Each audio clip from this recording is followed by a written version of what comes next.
이제 예수님께서 지난 시간에 저희가 봤던 것처럼 밤중에 군사에 이끌려서 잡혀가시게 되죠. 그 이후에 이제 대제사장들 앞에서 이제 신문을 당하시고 또 새벽에는 그 빌라도 앞에서 신문을 당하셨습니다. 그러고 나서 아무런 혐의점이 발견되지 않자 이제 빌라도는 예수 그리스도를 놓아주려고 했지요. 그 명절 때에 죄수한 사람을 놓아주는 그 전례에 따라서 예수님을 놓아주고자 그것보다 더 흉측한 죄인인 바라바라고 하는 사람을 같이 옆에 세우고서 누구를 놓아줄까 이렇게 저울질을 하게 됩니다. 당연히 빌라도가 속으로 생각하기에는 차라리 예수를 놓아달라고 하겠지. 왜냐하면 바라바는 살인한 살인자니까. 그렇게 생각을 아마 했었을 겁니다. 그런데 오히려 그 기대와 반대로 유대인들은 차라리 바라바를 놓아주십시오라고 요청을 하게 되죠. 그렇다면 이 무리들이 예수를 저버린 이유는 무엇일까요? 그 무리들이 예수 그리스도를 저버린 이유는 딱 하나입니다. 그것은 뭐냐면 바로 자기들의 기대를 저버렸다라는 것. 기억하실는지 모르겠지만 예루살렘 이 사람들은요, 예수님이 입성할 때에 굉장히 환대했던 사람들이에요. 다른 마을에서 이런 환대를 보신 적이 있나요? 갈릴리에 갔을 때, 가나에 갔을 때, 사마리아에 갔을 때 자기들이 겉옷을 깔고 나뭇가지를 깔면서 호산나 외치던 그런 마을들이 있었나요? 없었어요. 유일하게 예루살렘만 예수님에 대해서 이렇게 환영했었던 그런 사람들이었어요. 그들이 그렇게 원했던 이유는 드디어 대단한 능력으로 자기들을 로마의 압제에서 구해주고 왕으로서 등극해서 굉장한 권력자로서 세워질 거라고 하는 기대를 예수님에게 걸었기 때문에 그렇습니다. 그런데요, 예수님이 실제 그랬나요? 아니요. 들어와서 어떻게 하셨나요? 들어오자마자 성전에 들어와서 막 상을 다 뒤엎고 이게 뭐 하는 짓이냐. 그리고 유대교 종교 지도자들과 대립각을 세우고 그들과 힘을 합치는 게 아니라 오히려 그들과 대립각을 세우면서 다투기만 하셨어요. 그러다가 이제 죄인으로 볼품없이 끌려왔고 대제사장들의 이야기에 따르면 신성모독까지 한 추악한 죄인이라는 이야기를 들었기 때문에 이 무리들은 더 이상 예수가 필요 없었던 거예요. 정치적으로 능력이 있는 군주를 원했는데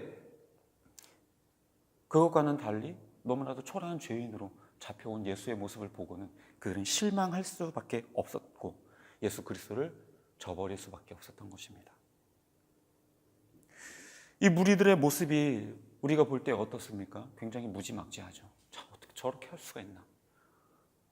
차라리 바라바를 달라고 하다니, 차라리 저 살인마를 달라고 하다니 어떻게 저럴 수가 있지? 예수님께서는 그래도 자기들의 질병도 고쳐주셨고 수많은 이야기들도 들려주셨는데 어떻게 예수님께 저렇게 할 수가 있지? 예수님이 무슨 죄가 있다고? 라고 생각하실지 모르겠지만요, 솔직히 이게 우리 모습이에요. 우리가 우리 멋대로 예수 그리스도를 오해하고 예수님에 대해서 잘못된 생각을 갖고는 내 필요와 이익, 내 상황과 여건에 따라서 예수 그리스도를 버려버릴 때가 우리 안에 있어요. 한번 솔직히 한번 생각해 봅시다. 예수님이 우리 먹고 사는 데 있어서 어떤 도움을 주시나요? 먹고 사는 데 있어서 뭐 도움 주는 게 있어요? 예수님이? 돈 주나요? 애들 길러주나요? 출세시켜주나요? 솔직히 그건 아니에요. 그냥 지옥은 안 가게 해준다고 하니까 교회 나와서 예배는 드려야 될 것 같아서 주일날 그냥 예배 오는 거 아닌가요? 한번 여러분들이 솔직하게 한번 돌이켜서 생각해 보세요. 여러분의 일주일의 삶 가운데 예수님이 있나요? 그냥 주일날만 와서 만나는 거 아닌가요, 혹시? 먹고 사는 문제에 대해서는 별 도움 안 되는 게 사실이지만 그래도 구원은 받아야 되겠으니까 교회 나오는 거 혹시 아닌가요? 교회 안에서 만나는 예수 말고 여러분들의 삶 속에 있는 예수가 있냐고요. 솔직하게 한번 고민해 보세요. 예배가 끝나면 예수를 그냥 교회에 처박아 두고 세상에서는 그냥 내가 살던 삶의 방식대로 살지 않아요. 왜요? 차라리 그냥 예수님이 구원해주는 능력은 있는 건 맞는데 별로 이렇게 내 삶의 질을 높여주는 분은 아닌 것 같아서 삶 속에서는 그냥 버려두지 않나요? 솔직히 필요 없잖아요. 솔직히 주중에 사는 동안, 일주일 동안 사는 동안 월요일부터 토요일까지 예수님 별로 필요 없잖아요. 솔직히 그냥 밥 먹을 때 기도하는 거 말고 별로 필요 없잖아요. 밥 맛있게 먹을 수 있게 도와주는 거 말고 없잖아요. 예수님이. 아니 어쩌면 아직도 우리는 하나님에 대해서, 예수님에 대해서 다른 기대들을 하고 있는지도 몰라요. 기도하는 거 다 들어주고 만사형통하게 해주고 물질 축복 주고 가족들 건강 지켜주는 그런 분으로, 헌금 드리는 것도 어쩌면 물질 축복 받아보려고 내는 걸지도 몰라요. 11조 철저히 드렸었던 록펠러 이야기하면서 나도 한번 록펠러처럼 대단한 물질 축복을 한번 받아보리라 하면서 10원 한 장까지 딱 정확하게 계산해서 11조를. 죄송하지만요, 록펠러는요 11조를 해서 부자가 된 사람이 아니라 온갖 불의와 부정을 이용하고 독과점을 이용해서 돈을 축적했었던 사람이에요. 11조로 돈 번 사람이 아니라. 게다가 11조라고 하는 거는요, 내게 주신 모든 것이 하나님의 것입니다 라고 하는 믿음의 고백으로 드리는 것이지, 소득의 딱 10분의 1을 딱 잘라가지고 세금 내듯이 하나님한테 그렇게 내는 게 아니에요. 세금이 아니에요, 세금이. 그건 11조의 정신이 아니에요. 11조뿐만 아니라 모든 헌금이 다 우리를 구원하신 하나님께 대한 감사와 믿음의 고백인 것이지, 그것이 무슨 물질의 축복의 문을 여는 열쇠가 아니에요.